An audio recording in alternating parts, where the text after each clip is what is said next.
Okay mga sisi ko ha. Next natin mga sisi ko ang ating The Elf Nano White Toast po natin mga sis. Okay, ang ating The Elf Nano White Toast po natin. So 60 ml po ha. Anong benefits nito mga sis sa ating skin? So ito guys is nakakaputi. Very moisturizing sa ating skin po. So ito guys, ang paglagay po nito ay hinahalo po sa pinaka general lotion po natin. Kahit anong lotion po ha. So pwedeng pwede po. So how to use mga sis? So ganito lang ha. Okay? So, dito po mga sisi ko ha sa ating lotion. So, ida-drops nyo lang.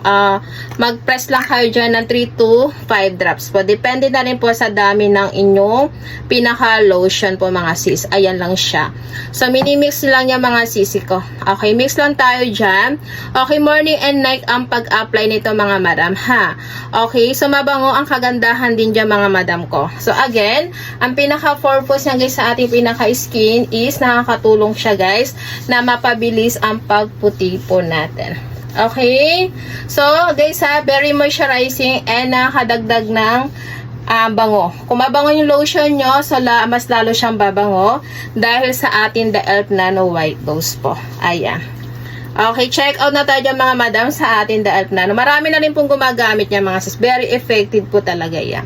So, try nyo na po. So, don't forget, okay, apply yan ng ating voucher, ang ating The Elf Nano White Toast po mga madam. 60 ml po yung mga sis. So, matagal nyo kasi maubos yan kasi drops lang po ang kailangan. Hindi, okay, yung pag-mix po nito ha, okay, so per application. Hindi po siya lahat ilalagay sa lotion nyo. So, for application po siya.